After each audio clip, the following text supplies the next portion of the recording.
Levez-vous pour prendre la tête de ce peuple meurtri.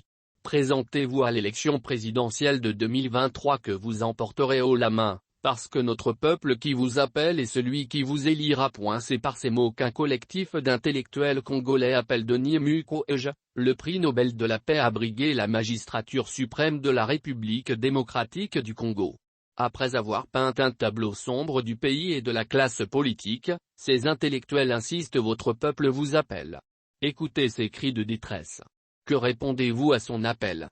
Monsieur le professeur Dr Denis Mukwege, prix Nobel de la paix, chers compatriotes, en ce jour mémorable du 30 juin, nous, intellectuels congolais engagés et dévoués à la cause de notre pays, vous lançons cet appel solennel pour venir au chevet du grand malade qu'est devenu notre pays, la RDC. L'heure est très grave. La patrie congolaise est à la dérive comme un navire sans capitaine en pleine mer agitée. Il est des circonstances dans l'histoire d'un peuple où le salut d'une grande majorité dépend de la détermination et de la ténacité d'une infime minorité, voire d'un seul individu. Car dans ce cas, la force spirituelle compense la faiblesse du nombre et des moyens. En relisant le testament politique d'un de nos pères fondateurs, Patrice Lumumba, qui s'adressait aux jeunes générations à travers sa lettre à sa chère Pauline depuis sa prison de Tisville, une phrase résonne fort à nos oreilles: ils ont corrompu certains de nos compatriotes, ils ont contribué à déformer la vérité et à souiller notre indépendance. Le temps est venu de nous mettre debout, de nous mettre en marche pour un Congo nouveau. Le temps est venu de donner à notre nation sa grandeur, à notre peuple sa dignité. Le temps est venu d'ouvrir une nouvelle page de notre histoire. Le temps est venu pour le Congo d'écrire, par ses dignes fils, sa propre histoire, une histoire de justice et de paix, une histoire de gloire et de dignité, une histoire de travail et de sacrifice, une histoire de solidarité entre les nations, entre les peuples, dans l'affirmation de notre identité nationale et le respect de la souveraineté des peuples. Il est révolu le temps des complaintes et des lamentations, tout comme celui des hésitations, de la peur et de l'indécision. L'heure est très grave. Le temps est venu, enfin, de confier notre destin à des mains expertes, à des âmes éprises de justice et d'humanisme. N'ayons pas peur, le temps est venu pour notre peuple tant meurtri mais mûri de prendre son destin en main sous un leadership éclairé et de défendre son indépendance et sa liberté. À la suite d'un combattant de la liberté, Frantz Fanon, qui a écrit Chaque génération doit, dans une relative opacité, découvrir sa mission. La trahir ou l'accomplir. Nous vous exhortons solennellement, en ce jour mémorable du 62e anniversaire de l'indépendance de notre pays acquise de haute lutte, à découvrir et surtout à accomplir votre mission avec toutes les personnes de bonne volonté au service de la nation congolaise. L'état de déliquescence de notre pays témoigne de l'actualité de la pensée de l'intellectuel américain, Albert Einstein, grand savant et homme de foi comme vous: le monde sera détruit par ceux qui savent mais ne font rien. Et comme vous l'avez maintes fois répété, nul ne peut prétendre qu'il ne savait pas. Le temps est ainsi venu de choisir de faire quelque chose pour remettre le pays sur le rail et le peuple au travail. Il faut arrêter le naufrage collectif. Depuis le massacre des malades que vous soignez à Almera, plus de 25 ans se sont écoulés. Et durant toute cette période, la République démocratique du Congo saigne telle une fontaine intarissable. De l'est à l'ouest, du nord au sud, chaque jour qui passe, des populations congolaises sont achevées à la hache, à la machette, à la baïonnette et à la kalachnikov quand ce n'est pas par la faim ou la maladie.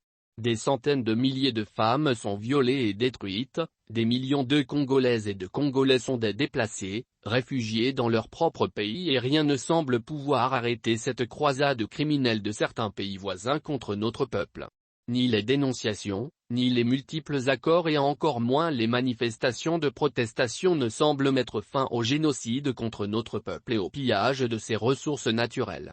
Les rares fois que les médias font mention de la tragédie congolaise, la communauté internationale détourne son regard, chouchoutant des criminels qui sont devenus leurs partenaires privilégiés comme pour nous défier. Le règne de l'impunité fait que les agresseurs et leurs complices nationaux se sentent autorisés à commettre chaque jour plus de crimes que dans le passé.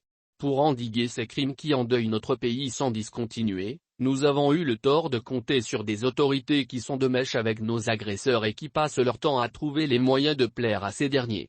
Le seul horizon que nos gouvernants nous proposent est celui de la sujétion à l'ennemi, la servitude volontaire à l'égard de nos bourreaux. Le Grand Congo défiguré et humilié prête le flanc à des pays sans envergure, aux grandes dames d'un certain nombre d'entre nous. La RDC est devenue une jungle où les agneaux se font égorger par les fauves pour en tirer des dividendes. Or, comme le dit Alexis de Tocqueville, sans respect des droits, il n'y a pas de grand peuple. On peut presque dire qu'il n'y a pas de société, car qu'est-ce qu'une réunion d'êtres rationnels et intelligents dont la force est le seul lien? Le degré de décrépitude de notre pays a dépassé tout ce que nous pouvions imaginer. Au plan politique, nous avons la désagréable impression que les dirigeants ne sont là que pour piller le pays pour leur propre compte et celui de leur famille. Au plan sécuritaire, la RDC est une véritable passoire dans laquelle n'importe quel individu, n'importe quel groupe armé ou mafieux, n'importe quel état téméraire peut pénétrer et y opérer à sa guise, soit pour exploiter nos richesses du sous-sol, soit pour tuer ou pour violer. La population est livrée à elle-même et l'armée qui compte de vaillants combattants est continuellement trahie et dépenaillée à cause de la rapacité et de la corruption des dirigeants politiques et militaires irresponsables qui détournent jusqu'au solde des hommes en armée, parfois revendent le matériel de défense mis à leur disposition. Au plan économique, ni la ménagère, ni le petit commerçant ne se retrouvent avec une monnaie instable et une inflation toujours galopante. Malgré l'escansion du pouvoir, les investisseurs manquent cruellement à l'appel pour des raisons liées à l'insécurité et à la corruption généralisée des institutions de l'État. Au plan social, le chômage est devenu la règle et l'emploi l'exception. Dans une ville comme Kinshasa, 4 personnes en âge de travailler sur 5 sont sans emploi. Nos jeunes diplômés, désœuvrés, en sont réduits à végéter ou à revendre des unités d'appel téléphonique dans nos villes ou se vendre aux chefs de guerre dans nos campagnes. Ils se retrouvent sans aucune perspective après leurs études et les centaines de millions de dollars qui devraient être affectés à la création d'emplois finissent dans les poches des dirigeants politiques ou dans leurs dotations en véhicules tout-terrain. Les routes sont devenues des pistes de gibier en forêt. Aujourd'hui, le seul mot qui soit à la hauteur de la définition de la situation de notre pays, c'est le chaos. Le moment est décisif. Nous avons l'opportunité soit d'accomplir notre mission de sauver le Congo, soit de la trahir en laissant notre pays à des mains inexpertes, pour ne pas rappeler un champion de la liberté, Frantz Fanon. Or, pour parler comme Theodore Roosevelt, à pareille circonstance, la meilleure chose que nous puissions faire, c'est de prendre la bonne décision. En second lieu, c'est de prendre la mauvaise décision, et la pire des choses, c'est de ne rien faire.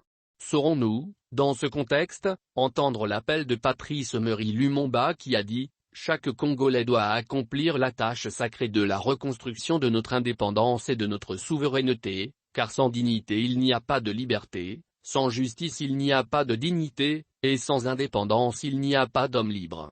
Nous reconnaissons que vous avez largement rempli votre mission, parce que nous sommes les témoins oculaires de votre humanité et de votre dévouement en faveur des victimes des atrocités commises à l'encontre du peuple congolais.